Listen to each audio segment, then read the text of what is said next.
Hi అండి. ఇదేంటిది మళ్ళీ కొత్త స్టోరీస్‌తో వచ్చాననుకుంటున్నారా? ఏం చేస్తాం మరి. మీరేమో వ్యూస్, షేర్స్ ఏమి ఇవ్వట్లేదు. సో, నాకు కొత్త స్టోరీ ఇవ్వక తప్పలేదు. ఓకే. ఈ స్టోరీ కూడా ఇంట్రెస్టింగ్ గానే ఉంటుంది. ఎంజాయ్ చేయండి. 'ప్రియ సఖియా నన్ను చేరవా' పార్ట్ 1. అర్ధరాత్రి న్యూయార్క్‌లోని ఒక పబ్‌లో ఫుల్‌గా తాగుతూ తనదైన లోకంలో విహరిస్తున్నాడు ఒక వ్యక్తి. తన మనసు ఒకటి చెప్తుంటే మెదడు మాత్రం 'I hate girls, I hate ladies' అన్న జపం చేస్తుంది. ఎత్తిన బాటిల్ విరిచేది ఆ బాటిల్ ఎంప్టీ అయ్యాకే. గొంతులో దిగుతుంటే ఏదో ఉపశమనం లభిస్తుంది అతనికి.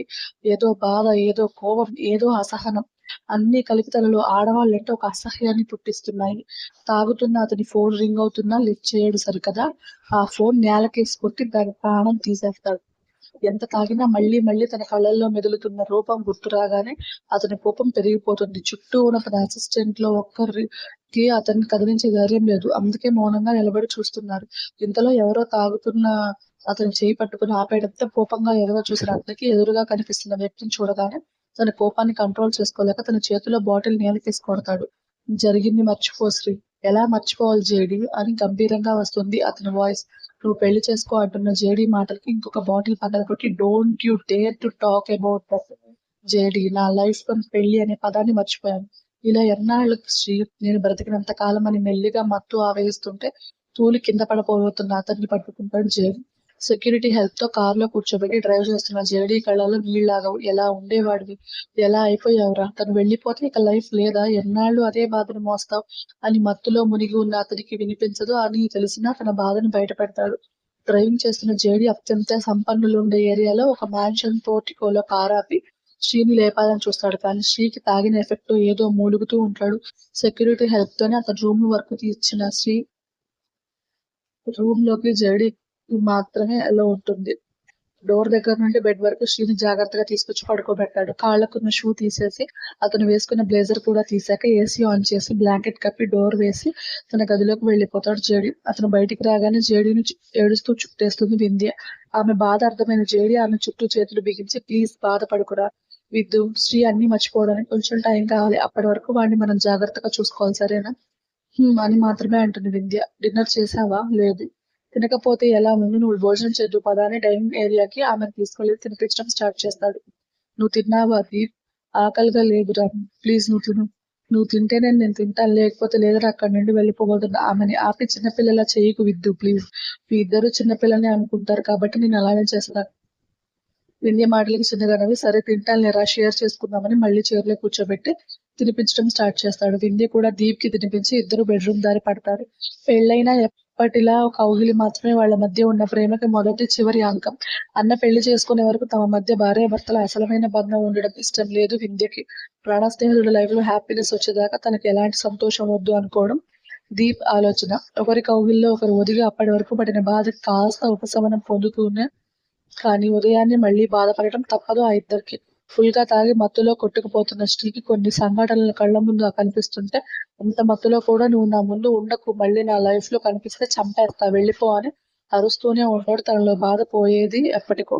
ఉదయం తల పట్టుకొని లేచి కూర్చుంటాడు శ్రీ.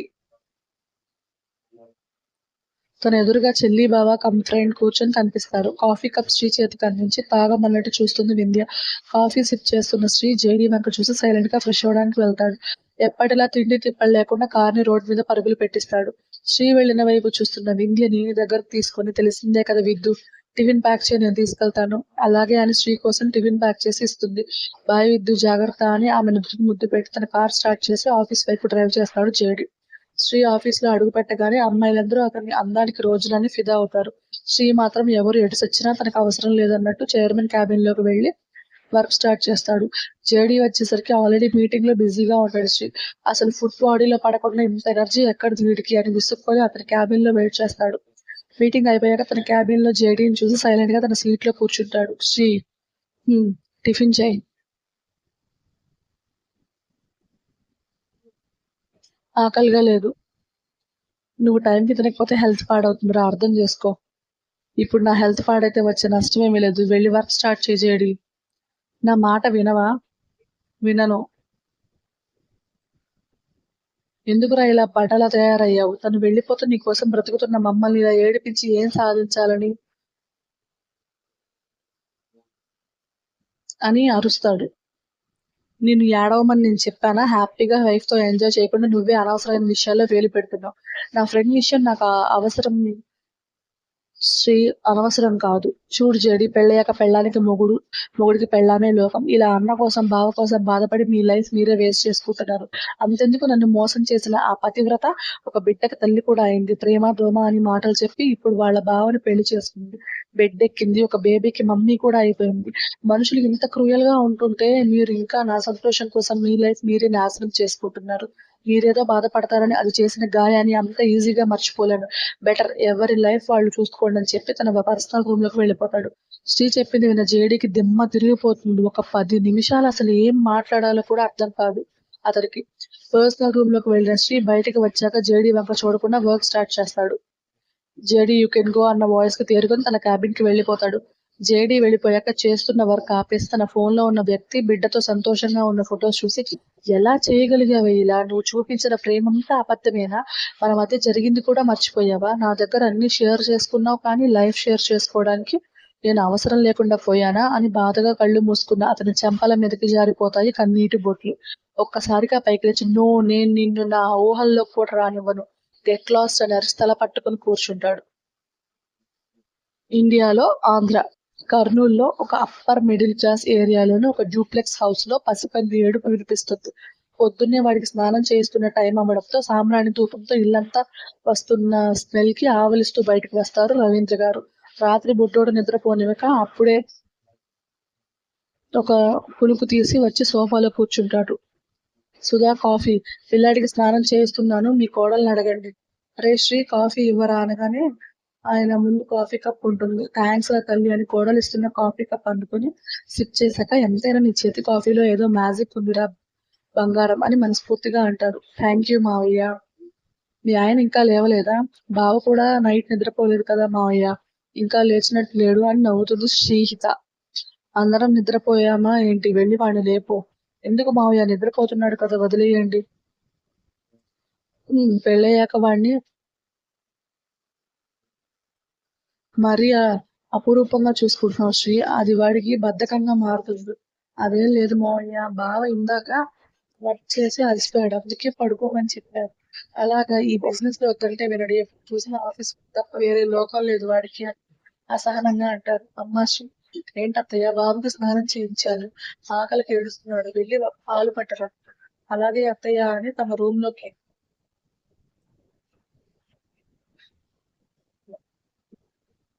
తమ రూమ్‌లోకి తీసుకెళ్లి బాటిల్ మిల్క్ బాబుకి పట్టించి నిద్రపోతున్న తన బావ వంక అలానే చూస్తుంది.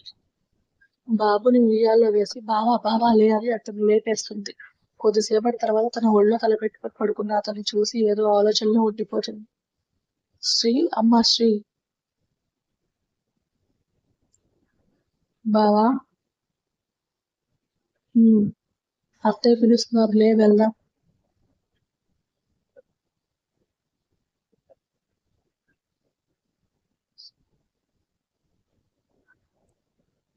నా వల్ల కాదు శ్రీ పడుకుంటాను. సరే పడుకో అని తల కింద పిల్లో అడ్జస్ట్ చేసి బయటికి వెళ్తుంది. ఏంటి మీ ఆయన ఇంకా తెల్లారలేదా?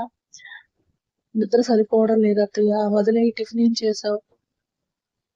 మీ బావకి ఇష్టమైన ఉప్మా పెసరట్టు చేశాను. వాడేమో శుభ్రంగా నిద్రపోతున్నాడు.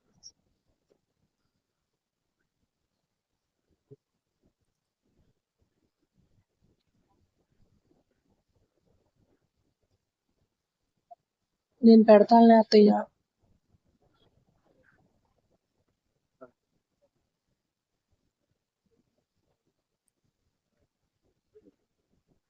మీరు మావయ్య తినేయండి అని నవ్వుతుంది శ్రీ.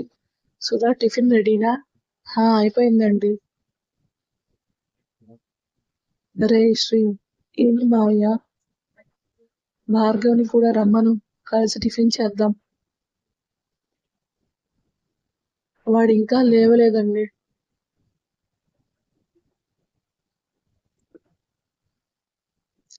అదేంటి సుధా ఇంతసేపు పడుకోవడం ఏంటి అని వింతగా అడుగుతారు.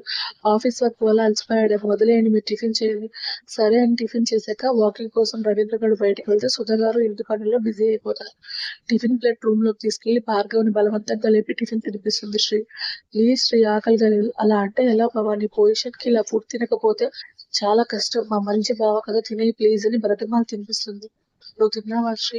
లేదు బావా నువ్వు తిన్నావుగా ఇప్పుడు తింటాలి అంటావి బయటకు వచ్చిన శ్రీ పెళ్లికి ముందు తనుండే రూమ్ లోకి వెళ్లి డోర్ లాక్ చేసుకొని తన వార్డ్రోబ్ ఓపెన్ చేసి షెల్ఫ్ లో ఉన్న థింగ్స్ ప్రేమగా తడిని మిస్ యూ అని తన పెదవులు పలవరిస్తే కళ్ళల్లో నీళ్లు నిండుతాయి బాధగా.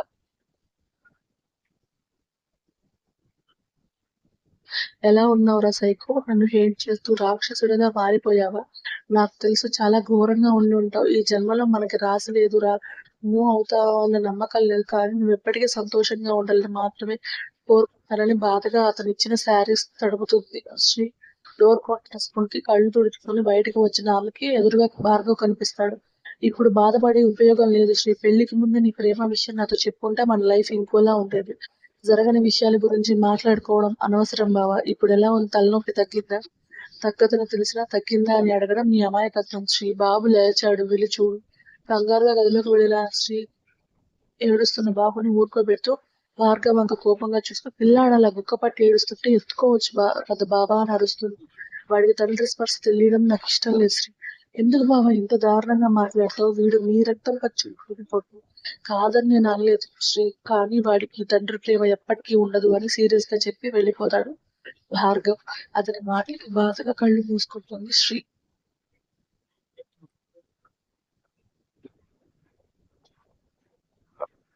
జడి అన్నయ్య కోసం అమ్మ చాలా బాధపడుతుంది. బాధపడిన ఏమి యూజ్ రా?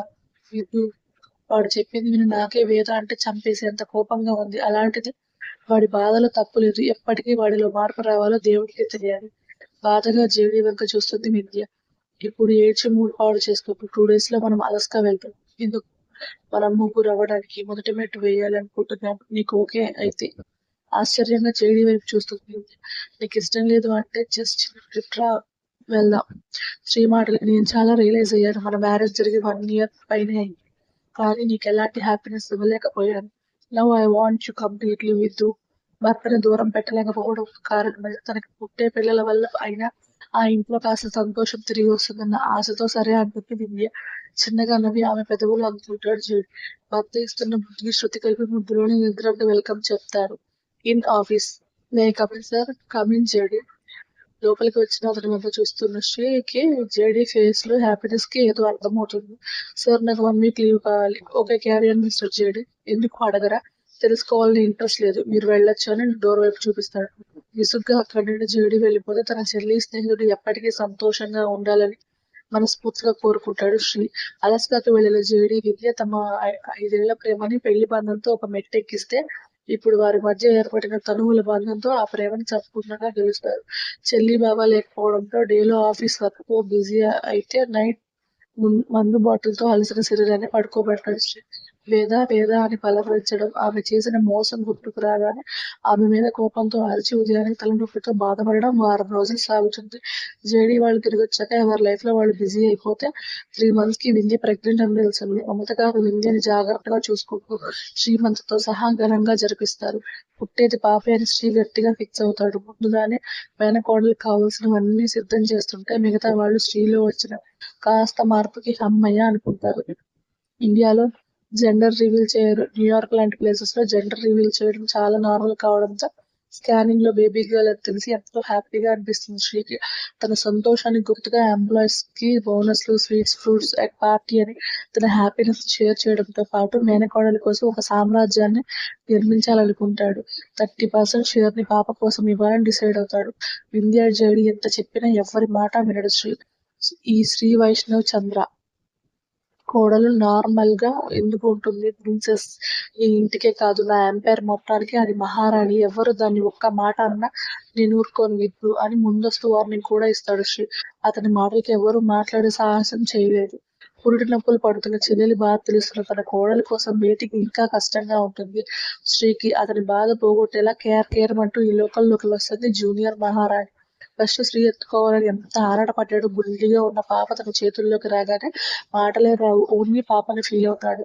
దాని చిట్టి చేతులతో మా అమ్మ వేలు పట్టుకొని ఆకలికి అతని వేలు నోట్లో పెట్టుకొని చప్పరించడం స్టార్ట్ చేస్తుంది. పాపకి ఆకలేస్తుందని నాన్న హంగామా చేసి ప్రస్తుతానికి బాటిల్ తెచ్చేలా చేస్తాడు శ్రీ. ఆకలి తీరాక అది ముద్దుగా బొగ్గుంటే శ్రీ మాత్రం దాని బుగ్గల గడ్డం, పెదాలు, కళ్ళు అన్ని చిన్నగా టచ్ చేసి వెల్కమ్ మై మహారాణి అని పాప పాదాన్ని కిస్ చేస్తాడు. జేడీ మమత గారు మళ్ళీ శ్రీ నార్మల్ అవ్వడంతో హ్యాపీగా ఫీల్ అవుతారు. కానీ పెళ్లి మాత్రం చేయలేకపోతారు. పాప బారసాలకి తనే అన్ని దగ్గరుండి చూసుకుంటూ పేరు పెట్టమని పంతులు గారు అనగానే జేడీ శ్రీ వంక చూస్తాడు. వైవిన్యశ్రీ అని శ్రీ చెప్పగానే అదే పేరు పెడతారు పాపకి. విన్య అని ముద్దుగా పిలుచుకుంటాడు శ్రీ.